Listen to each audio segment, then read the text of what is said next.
Bien, en esta noche, hermanos, vamos como siempre a abrir el corazón a la palabra de Dios y vamos a buscar en el primer libro de Reyes, capítulo 1. La semana pasada hablamos también del primer libro de Reyes, pero por allá al capítulo 12 o 13. Hoy nos estamos devolviendo al capítulo 1. No vamos a leer todos los capítulos, pero simplemente le voy a ir dando un pasón por esos capítulos para que se fije cómo se desarrolla la historia de un hombre llamado Salomón, y que todos hemos escuchado hablar de Salomón. Amén. Le he puesto por título a esta enseñanza: uno que fue y no siguió siendo, para que usted lo anote de esa manera. Uno que fue y no siguió siendo. Aunque el título parece como raro, yo creo que por sí mismo se explica. Amén.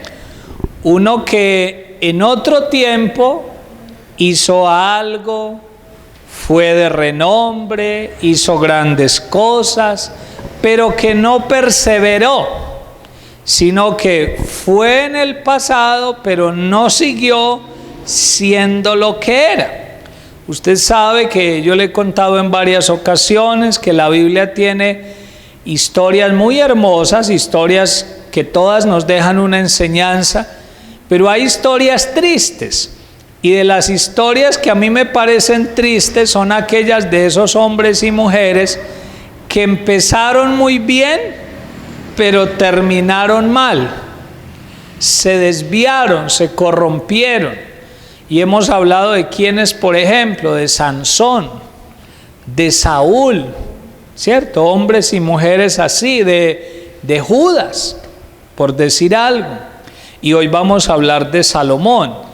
Y lo tremendo es que estas enseñanzas nos deben motivar a nosotros a perseverar en fidelidad, para que a través de los años se pueda decir que nosotros no solo fuimos en el pasado, sino que aún lo seguimos siendo. Seguimos siendo hijos de Dios, seguimos siendo siervos de Dios, seguimos siendo gente de características especiales porque seguimos al Señor. Amén. No en cuanto a que nos vamos a sentir más que otros, sino a que nos sentimos privilegiados de tener en el corazón al Señor y lo reflejamos, lo modelamos a otros. Amén. Quiero que se fijen lo siguiente: todos los que estamos acá somos cristianos, conocemos de la palabra, así que hay historias que no hay que leérselas. Simplemente yo pasaré por unos capítulos, le iré haciendo que mire los títulos, recordaremos de qué se trata ese título y luego llegaremos a un capítulo donde sí vamos a leer toda la historia de cómo termina el rey Salomón. Si usted lee primer libro de Reyes capítulo 1, se dará cuenta que en el versículo 28 ahí aparece la historia de cuando David proclama rey a su hijo Salomón, ¿cierto? Hemos leído esa historia, que dicen palabras sencillas que David se sintió ya viejo y que debía confirmar uno de sus hijos en el trono. ¿Y a quién escogió? A Salomón. Era el propósito de Dios que fuera ¿quién? Que fuera Salomón. Al igual que todos los hombres de la Biblia, de los que nos habla la palabra, Dios tenía un propósito con Salomón. Y pregunto, ¿lo tenía porque fuera perfecto? No, obviamente que no. Todos los hombres y las mujeres de las que nos habla la Biblia son personas con defectos, con debilidades, como usted y como yo. Pero eso no quita que Dios en su amor y misericordia tenga un plan, un propósito con esa persona. Así que ese propósito es realizado a través de David cuando lo confirma como rey en lugar de él. Eso sucede en el capítulo 1. Si usted salta al capítulo 2, y le pido que vaya pasando allí en su Biblia, en el versículo 1 de pronto hay un título en su Biblia donde más o menos habla de los mandatos o las instrucciones que quién le dio a quién. David a Salomón. Es decir, David, permítame utilizar esta palabra, agarra a su hijo, me imagino que lo sentó en la oficina y le dijo: bueno, Salomón, usted ahora es el rey de este pueblo, pero usted tiene que caminar de acuerdo a unas instrucciones, de acuerdo a unos mandamientos. ¿Y cuál era el principal mandamiento? Que no se apartara del Señor y que guardara sus mandamientos, los estatutos del Señor. Yo creo que usted muchas veces ha leído ese pasaje. En el mismo capítulo 2, pero versículo 10, ya nos habla de la muerte de David. Entonces quiero que vaya mirando cómo se desarrolla la historia. Ese padre lo confirma en el trono. Ese mismo padre le da instrucciones, pero ahora ese padre es quitado, ¿sí? Y ya entonces eso invita a Salomón que por cuenta propia tome una decisión de seguir ¿a quién? A Dios. Lo voy a decir de otra manera. Hasta antes de morir el papá, pues ¿quién lo vigilaba? Humanamente hablando, David, ¿cierto? David lo vigilaba. Pero cuando David muere, ya responsabilidad ¿de quién? De Salomón. Y ahí es donde hay que mirar qué le pasa a Salomón. Luego en el versículo 13 del mismo capítulo 2, habla de cómo Salomón afirma su reino. Y yo no sé si usted ha leído la historia de que se levanta contra él alguien llamado Adonías, ¿sí? En su casa le invito a que lea la historia. Hago un paréntesis, le estoy haciendo este ejercicio de llevarlo por esos títulos y por esos pasajes para que usted también vea cómo se deben estudiar las historias de la Biblia, ¿sí? Si usted hoy lee un trozo de la historia de Salomón, perdóneme que utilice esta frase, y hoy zapotea, y mañana lee un trozo de la historia de Esther, y pasado mañana un trozo de la historia de Pedro, pues posiblemente no va a tomar todo el sentido de cada una de las historias. Haga estudios sistemáticos de la Biblia, y es cuando usted agarra una historia y así le toque leer 10, 15, 20 capítulos, los va leyendo a través de varios días y le aseguro que el Señor le hablará de una manera maravillosa. Amén. Entonces en casa puede leer ese pasaje y ahí se dará cuenta que alguien llamado Adonías se levanta contra Salomón. Pero ahí empieza el respaldo de Dios sobre Salomón, porque no permite que otro le usurpe el trono. Porque dijimos hace un rato que ¿de quién venía el trono?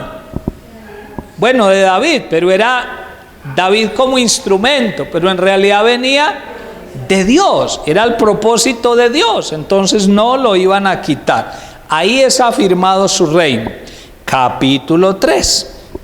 Ahí va pasando.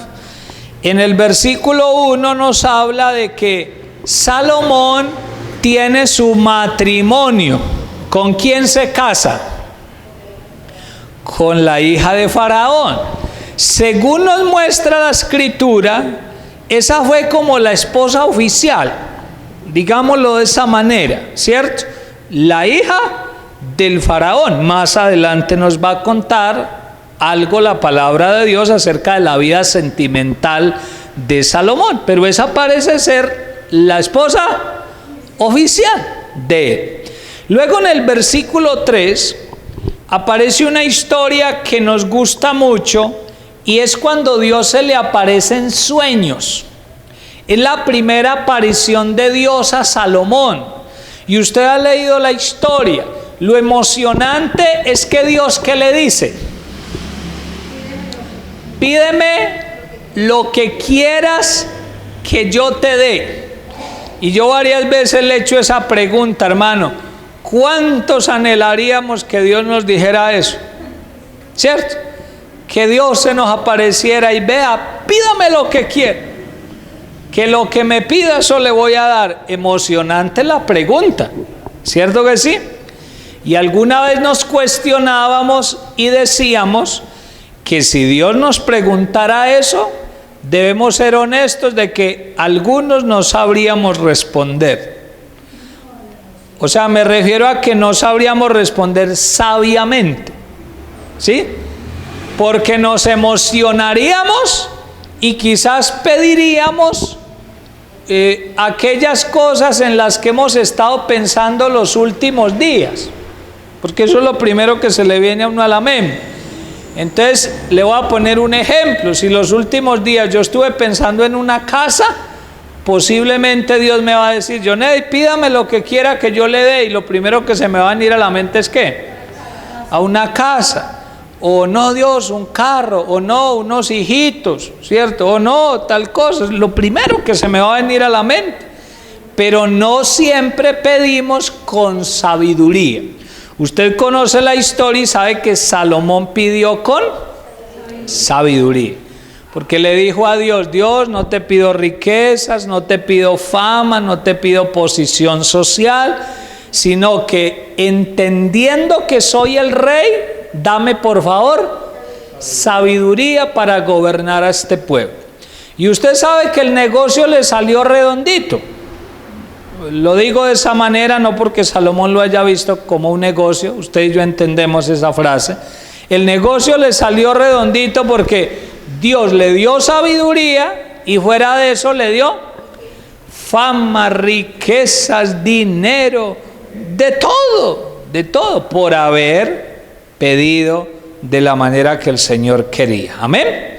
En el mismo capítulo 3, pero ya versículo 16, ahí se habla de una evidencia de la sabiduría de Salomón, y es con el caso de las mujeres y el niño. Nos acordamos de esa historia también, ¿cierto? Las dos mamás que estaban peleando por el niño, y de una manera muy sabia el rey Salomón soluciona la situación. Dice que a partir de ese momento, ¿qué se difunde de Salomón? Su fama y su sabiduría en los otros reinos, en las otras ciudades, en las otras naciones. Ese hecho empezó a ser famoso en la región, en los países. Y usted recuerda que hasta los reyes venían a visitar a Salomón, solo por conocer cómo era que él administraba las cosas, porque era grande su fama en la región. Y luego a partir del capítulo 4 en adelante, usted se dará cuenta que se habla del reino de Salomón, y en casa lo puede leer. Se habla, por ejemplo, de la forma en que él administraba el reino, quiénes eran sus jefes, quiénes eran los de su gabinete ministerial, quién era que los tesoreros. Él tenía gente para todo. Se habla de los ejércitos que tenía, las armas de sus ejércitos, el montón de caballos, las construcciones que realizó. ¿Usted lo ha leído? ¿Cuántos hemos leído esa historia? Hermano, y uno se pone a leer eso y uno queda asombrado, porque es que la sabiduría de él fue una sabiduría evidente. O sea, no era que él dijera soy sabio, no, se le veía. La gente admiraba esa sabiduría. Acordémonos que en ese momento no había muchas cosas de las que hay ahora. No había la tecnología que hay ahora, los aparatos que hay ahora. Si Salomón existiera en este momento, hermano, fuera el dueño de Microsoft, de Google, ¿cierto? De Facebook, tendría todas las comunicaciones del mundo. Sería un hombre poderosísimo por esa sabiduría que él tenía, y Dios lo bendijo de gran manera. Y una de las cosas muy especiales que hizo fue la construcción ¿de qué? Del templo. Un templo dedicado a Dios, majestuoso. ¿Sí? La Biblia lo describe como un templo hermoso. Yo le he contado que era tan majestuoso que cuando ese templo lo destruyen los enemigos años después y luego se reconstruye el templo, la Biblia dice en el profeta Ageo y en el profeta Zacarías que la gente ¿qué hacía? Lloraba. Y uno dice, ay, ¿por qué están llorando si les reconstruyeron el templo? Dice que lloraban porque se acordaban de la majestuosidad del otro templo, del de Salomón, y lo comparaban con el que ahora tenían y les daba la lloradera, en vez de darle alegría. O sea que el de Salomón, eso fue una cosa impresionante, hermosa, espectacular. La dedicación del templo, la forma en que él traslada el arca, ¿se acuerda? Porque dice que el arca no tenía un lugar, lo que representaba la presencia de Dios en el pueblo. Trajeron el arca, dedicaron el templo. Eso fue una fiesta tremenda en el pueblo, esa dedicación del templo. Pero todo venía ¿de quién? De Dios. Y ahora sí quiero que vaya al capítulo 9, porque entre ese capítulo 4 y el 8 habla de todo lo que le dije, de todo lo del reino de Salomón. Pero ya en el 9 sí quiero que mire algo que me interesa. ¿Lo tiene? Dice en el versículo 1: cuando Salomón hubo acabado la obra de la casa de Jehová, ¿y cuál otra casa? Y la casa real, y todo lo que Salomón quiso hacer, Jehová apareció a Salomón, ¿la qué? La segunda vez, como le había aparecido en Gabaón. Y le dijo Jehová: yo he oído tu oración y tu ruego que has hecho en mi presencia. Yo he santificado esta casa que tú has edificado para poner mi nombre en ella para siempre. Y en ella estarán mis ojos y mi corazón todos los días.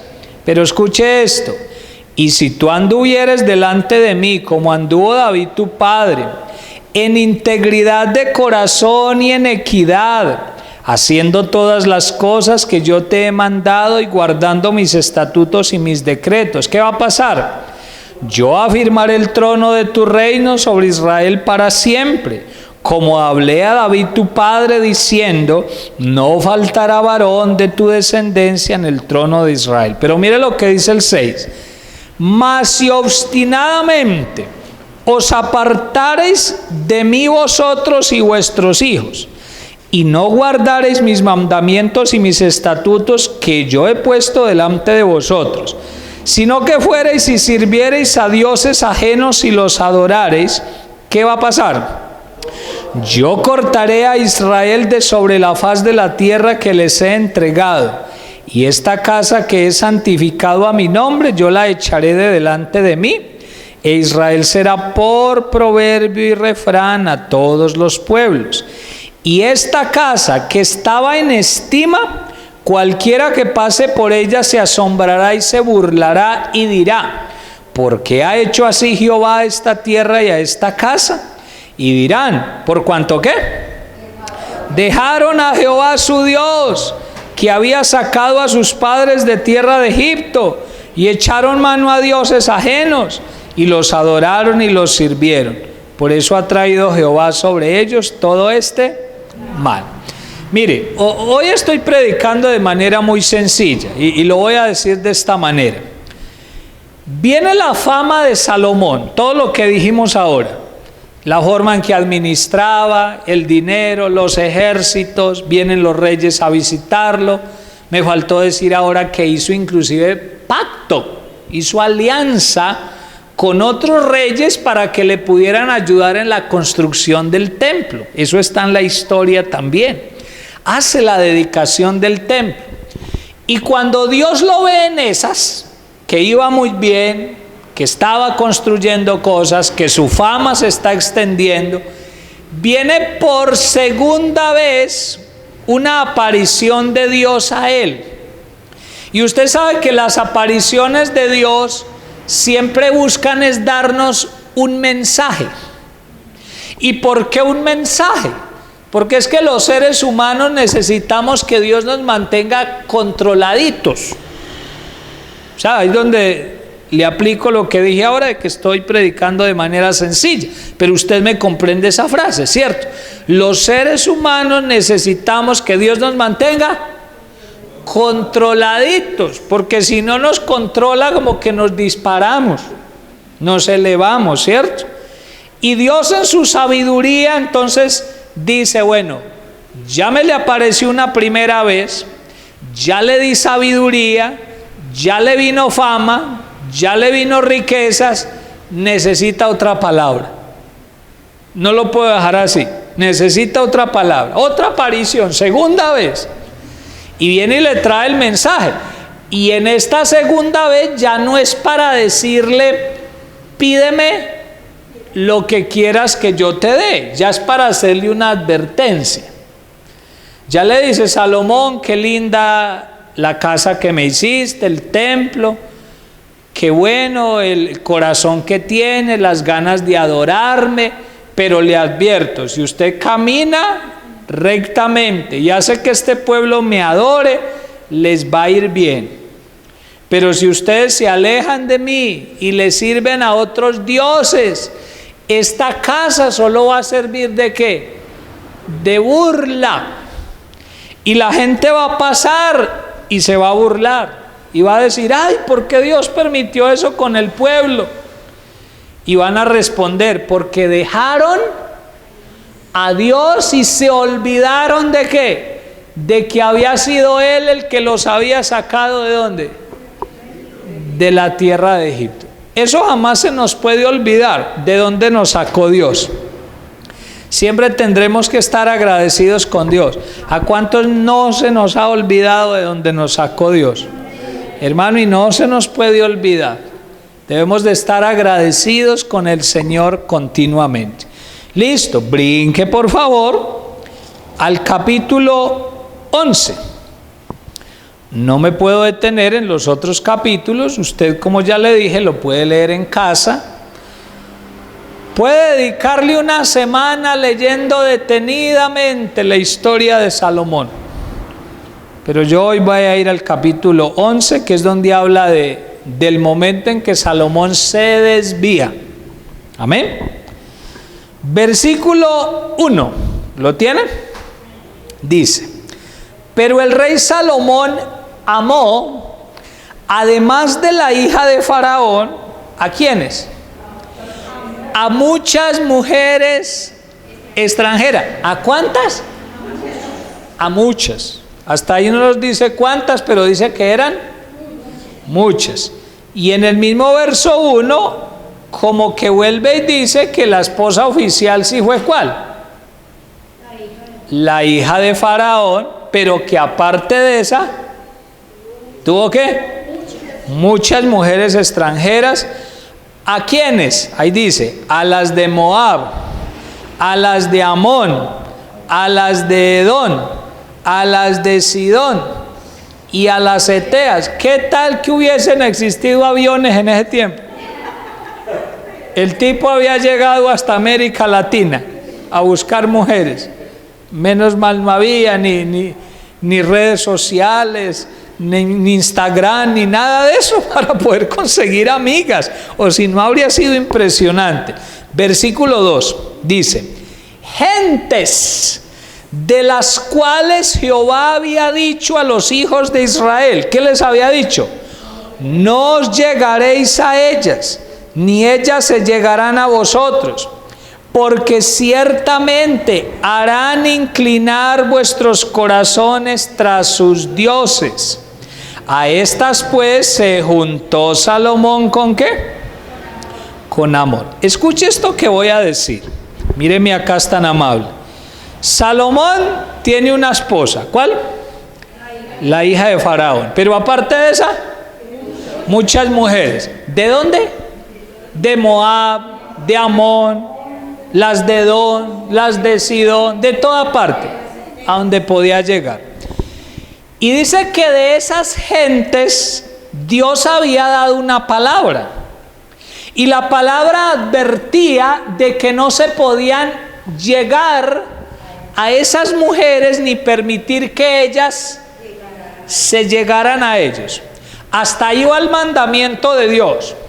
Pero después hay una profecía. O sea, hay una advertencia que en realidad es una palabra profética. Y la palabra profética está por allá en el verso 2, en la mitad. Dice, porque ciertamente ¿qué harán? Harán inclinar vuestros corazones tras ¿qué? Tras sus dioses. Ojo con esto que voy a decir. ¿Quién está declarando esa palabra? Dios. Es Dios el que la está diciendo. Y usted sabe que la palabra de Dios no es de pronto, quizás, tal vez, sino que como Él es Dios, Él sabe. Y Él simplemente da la palabra. Él a Salomón le aclaró y al pueblo de Israel. Vea, si ustedes empiezan a unirse a esas mujeres, les declaro desde ya que esas mujeres les van a hacer inclinar su corazón a los dioses de ellos. Y si uno recibe una palabra como esa, uno va a empezar a decir, no, yo estoy bien espiritualmente. Decimos como los niños, yo soy fuerte. Mamá, yo soy fuerte, yo puedo. Uno muchas veces le dice eso a Dios. O habla consigo mismo y dice, no, ¿qué me va a derribar eso? Yo estoy fuerte.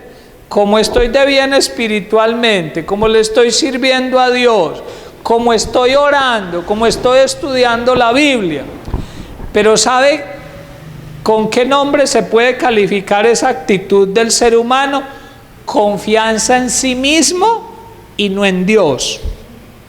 Y ese fue uno de los más graves errores de Salomón, confiar en él mismo. Cuando su fama lo elevó, cuando tenía mucho dinero, dejó de depender de Dios y confió en su propia sabiduría. Acuérdense que hace unos domingos hablábamos de la confianza en Dios, ¿cierto? La vez que leíamos Jeremías 17. ¿Y qué decía de cuando confiamos en el hombre? Maldito. Dice, maldito el que confía en el hombre, pero bendito el que confía en el Señor. Hermano, de esa palabra que Dios le dio a Salomón, uno no se puede escapar y no puede creer que no le va a ocurrir. Porque vuelvo y digo, es que es una palabra profética. Y el que la está profetizando es Dios. Dios es el que está diciendo, si te empiezas a unir a gente y a costumbres con que yo te he dicho que no te juntes, por más bien espiritualmente que digas estar, terminarás con tu corazón inclinado a otros dioses. Cuando yo estudiaba esto, yo como que analizaba y le preguntaba a Dios, y yo decía, a Dios, ¿y por qué? ¿Por qué es que sucede eso? Y vino a mi mente este pensamiento. Cuando usted todavía está bien espiritualmente, usted mira la fuerza espiritual que tiene y puede que sí, que en ese momento tenga la fuerza para vencer esa situación. Pero si se concede el derecho de descuidarse, la protección de Dios empieza a ir. Porque lo único que me guarda a mí es la protección de Dios. ¿Qué no lo deja caer a usted y a mí? El Señor, hermano. El Señor. Uno pone la decisión, sí. Y bueno, y depender del Señor y orar. Pero si no fuera por Él, qué pena que utilice esas frases, nos iríamos de ñatas todo el tiempo. Continuamente. Pero es la mano del Señor la que nos sostiene. Pero si uno se confía y dice, no, yo me le puedo arrimar a esto un poquito más y eso nada me pasa. Entonces la protección de Dios se va retirando. y mi fuerza espiritual va disminuyendo. Y llega el momento en que ya no soy capaz contra esa situación. Me descuidé, me dejé llevar. Y eso es lo que le pasa a mucha gente y creo yo que le pasó a Salomón. Y al final del verso 2 hay una frase que me gusta, o una palabrita en realidad. Dice en la última frase del verso 2, a estas, o sea, a esas mujeres, ¿qué hizo Salomón? Se juntó. Dice, se juntó Salomón ¿con qué? Con amor. Y cuando yo estudiaba esto, Dios me hacía detenerme ahí en esa palabra, se juntó. Y Dios me decía, ¿a qué te estás juntando? ¿Cierto? Por ahí hay un dicho muy popular, el que anda entre la miel, algo se le pega. Y lo podemos relacionar con esto. Si uno se empieza a juntar con sabios, dice la Biblia, sabio será. Pero el que se junta con necios, será quebrantado. Si uno empieza a decir, no, yo me puedo juntar a esto y eso no me pasa nada. De pronto le pasa, porque está profetizado por la palabra que el corazón de pronto se va a inclinar a otros dioses. ¿A qué nos estamos juntando? Y esto nada tiene que ver con otras cosas que hemos predicado, de dejar de ser amables con la gente. O sea, eso ya es otra cosa. Podemos ser amables, hablar con el que no tiene a Cristo. ¿Cómo lo vamos a ganar para Cristo si no le hablamos?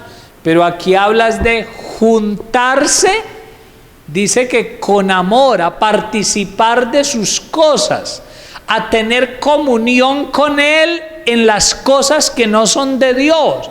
Uno tiene que marcar un límite. Uno tiene que saber hasta dónde va, ¿cierto que sí? Porque si no, el corazón se va a estar corrompiendo. Versículo 3.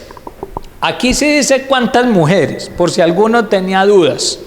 Ahí le solucionamos. Dice, y tuvo 700 mujeres reinas y 300 concubinas. ¿Y sus mujeres qué hicieron? ¿Desviaron qué? Su corazón. Vea, yo hacía una cuenta ahí a la carrera. Me imaginé lo siguiente. Usted sabe que su pastor es loquito, ¿cierto? Yo decía, bueno, 700 mujeres reinas y 300 concubinas suman 1000. Si tiene unas 3 o 4 por año, necesitaría 250 años para poder atenderlas a todas. Ojo, si cambiara de novia cada 3 meses. O sea que lo que estoy diciendo me muestra que Salomón cambiaba de novia y de mujer cada cuánto, cada momentico. O sea, eso no eran relaciones que perduraban. No. Yo me atrevo a decir que el amor del que habla ahí no es el amor verdadero, el amor fraternal, sino un amor que estaba basado más en la pasión. Veía a aquella bonita, ¡ay, esa es la hija de cuál rey! Fulanita. Se la conquistaba por un ratico, ¿cierto? Otra, ¡ay, esa quién es! No, la princesa de tal parte. Se la conquistaba. Porque es que, hermano, para uno tener 1000 mujeres en la vida, ¡uy, Dios mío!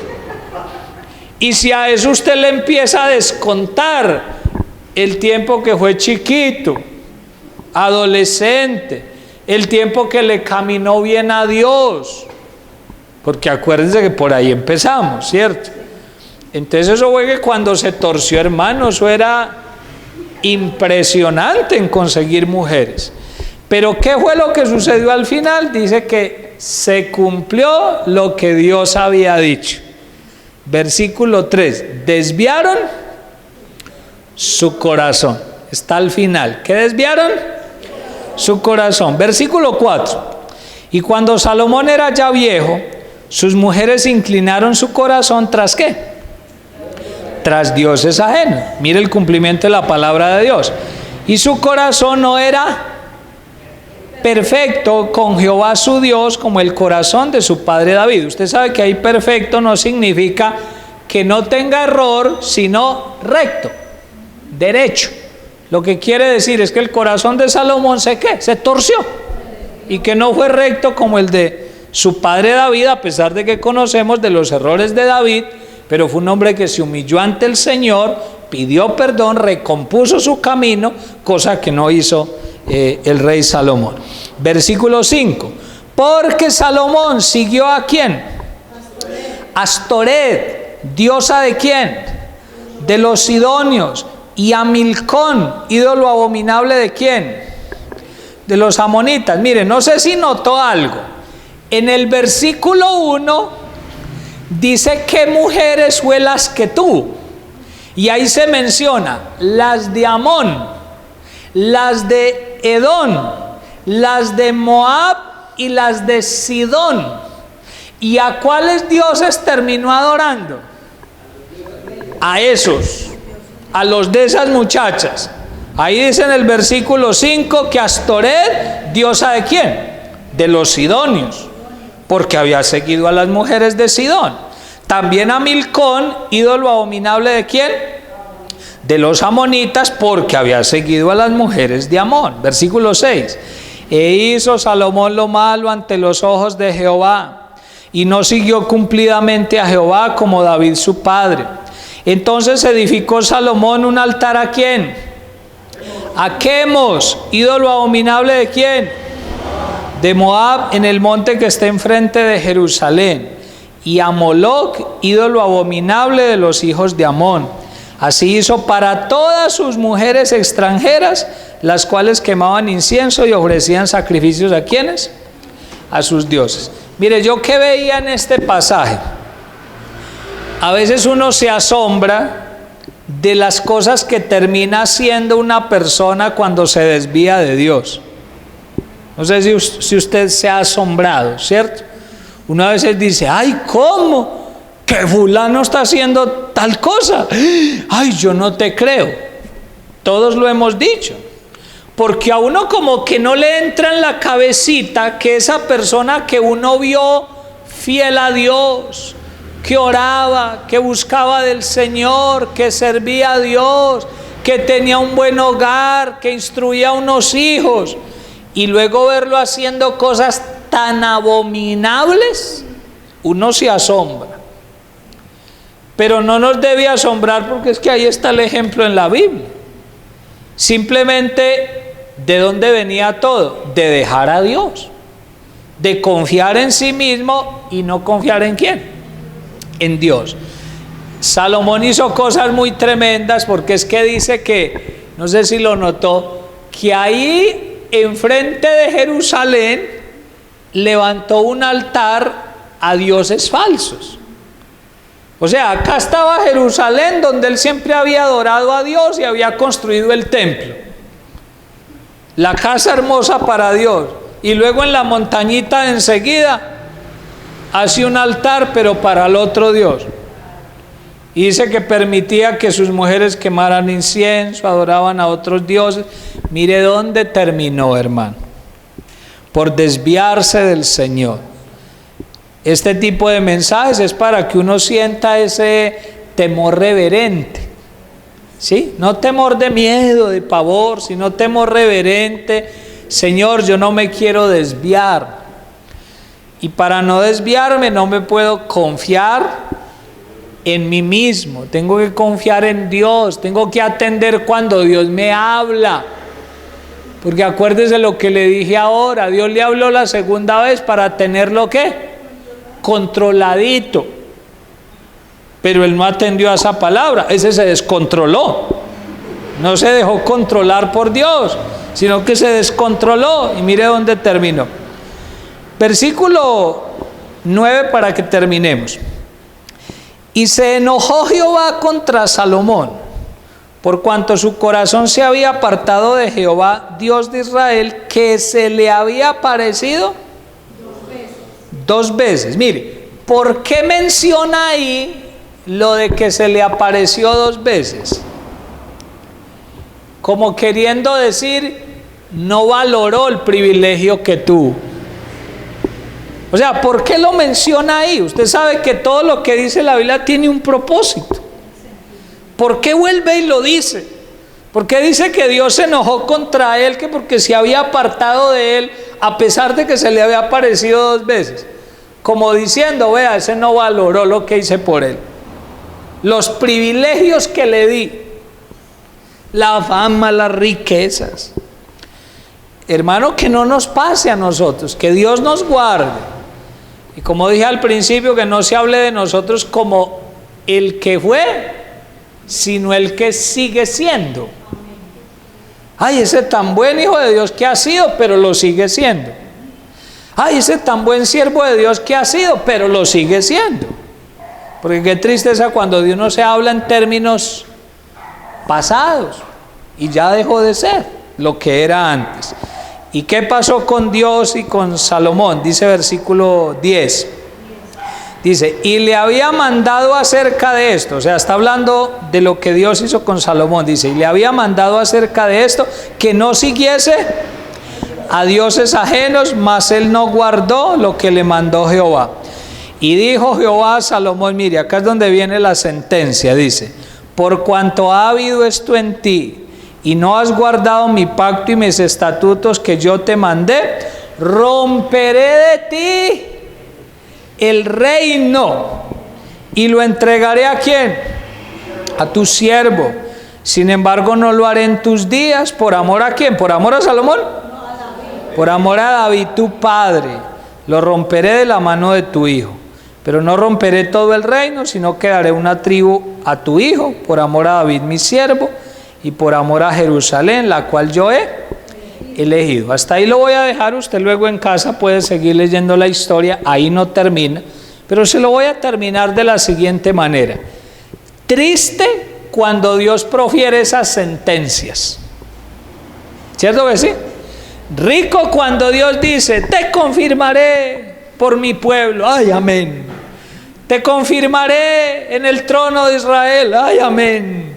Serás bendecido por siempre, amén. Pero cuando vienen esas sentencias de lo contrario, te quitaré lo que tienes, romperé de ti el reino. ¿Usted cree que cómo le sonó eso a Salomón? Ya nos había dicho que ya era viejo. ¿Se acuerdan? Los versículos anteriores ya nos había dicho que ya era viejo. Y uno al final de la vida recordar la fama que tuvo, las riquezas, el buen nombre, la admiración que todo el mundo le tenía. Y ahora Dios viene y le dice, no, papito. Por no haber obedecido, te quitaré el reino. Y luego le dice, vea, por amor a su papá, o sea, ni siquiera por amor a ti, por amor a tu papá, no lo voy a hacer en los días tuyos, pero sí en los días ¿de quién? De tu hijo. Si usted luego lee la historia, y es simplemente para que no le quede inconcluso ese pedacito, usted va a leer que Salomón muere y es levantado en lugar de él un hijo llamado Roboán. Pero Roboán fue el que el pueblo se le acercó y le dijo, venga Roboán, quítenos el yugo que su papá nos ponía. Y entonces Roboán consultó a los ancianos y los ancianos le dieron un buen consejo. Le dijeron, uy, sí, vea, ¿quiere echarse al bolsillo ese pueblo? Quíteles un poco del yugo y ellos te van a servir. Pero dice que se fue para donde los jovencitos, pidió consejo, los amigos de él, y los amigos le dijeron, no, ¿cuáles? Póngales más yugo. ¿Y por qué le estoy contando esa mini historia? Porque ahí es donde se divide Israel. Cuando usted escucha en la historia de Israel que se habla del reino del norte y el reino del sur, o se habla de Israel y de Judá, es cuando el país de Israel se dividió y dejó de ser la potencia que era ¿Y por qué se dividió? Por Roboam. Pero ¿de dónde venía la profecía ya? De lo que Dios le dijo a Salomón. O sea, son consecuencias. Yo no le echo tanto la culpa a Roboam. Por lo menos en mi concepto personal, yo no se la echo tanto a Roboam. Yo se la echo a Salomón. Él dejó un legado de idolatría, de yugo en el pueblo. No instruyó bien a sus hijos, cosa que se había hecho David con él. Y luego Roboam simplemente actuó pues de acuerdo a lo que él había aprendido y se dividió. Y ahí fue donde Israel se volvió una cosita pequeñitica, que es la que vemos en el mapa ahora. Desde ahí viene eso. ¿Qué quiero que mire simplemente? Que cuando nos alejamos del Señor, eso tiene sus consecuencias. Eso no se queda así, hermano. O sea, Dios es amor, Dios es misericordioso. Y una cosa es fallar y volverse a Dios humillado, pedir perdón y levantarse. Y otra cosa es persistir en el pecado. Y Dios le habla y persiste. Y en vez de acercarse a Dios, levanta otros dioses. Y termina sirviendo a dioses que antes criticaba. Porque es que lo tremendo es eso. La gente que se aleja de Dios, a veces termina adorando a lo que antes criticaba. Y uno dice, ¡ay! ¿Cómo llegan a esa corrupción? Claro, por lo que le dije ahora, cuando usted está de la mano de Dios, Dios lo protege. Pero uno se suelta de la mano del Señor y está como barco a la deriva. Cualquier cosita se lo lleva. Amén. Entonces yo no le he compartido para que critiquemos a Salomón, no. Yo una vez le decía que si usted me pregunta, pastor, Salomón se salvó, yo no le puedo decir, eso no me corresponde a mí decírselo. Él allá con el Señor.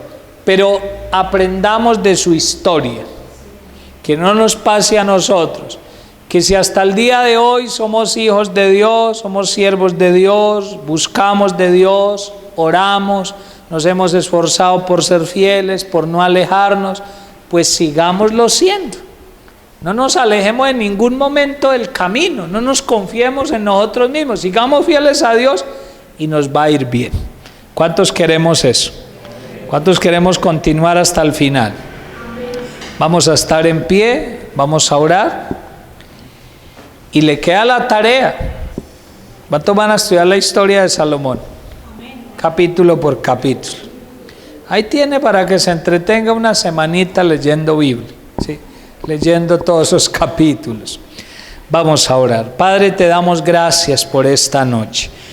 Señor, a ti levantamos nuestras manos de dos maneras, Señor, o de tres maneras. Una, adorándote a ti, porque eres nuestro Dios y porque todo propósito hermoso que se ha realizado en nuestra vida es por tu misericordia y por tu bondad.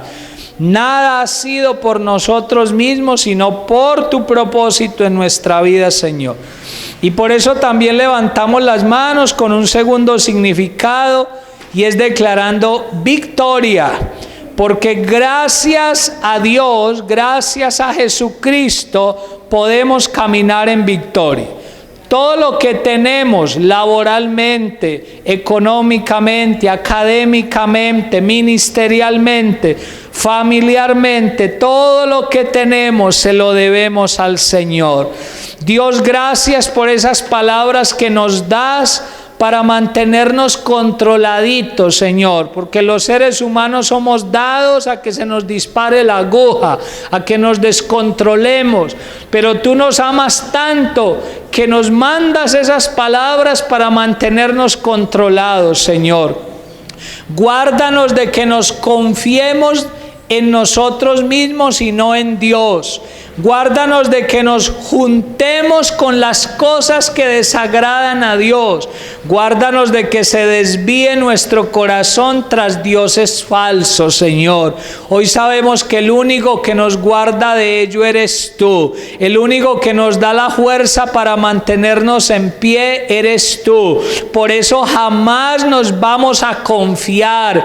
Jamás vamos a decir: ay, si yo me concedo este derecho de pecar, nada me va a pasar. No vamos a decir eso, porque sabemos que todo pecado tiene sus consecuencias. Y es por eso que levantamos las manos con un tercer significado, diciéndote: Señor, te necesitamos. Señor, dependemos de ti. Señor, con tu ayuda podemos permanecer, porque no queremos perder lo que tenemos. No queremos que se rompa el reino de nuestras manos. No queremos que Dios tenga que proferir una sentencia negativa sobre nosotros. Queremos permanecer en fidelidad. Que si hasta el día de hoy hemos podido ser hijos de Dios y siervos de Dios, no solo se hable de nosotros en términos pasados, sino que sigamos siendo hijos, siervos de Dios, fieles, que amemos a Dios, y así nos vamos a mantener hasta que Cristo venga por nosotros. Te damos gracias.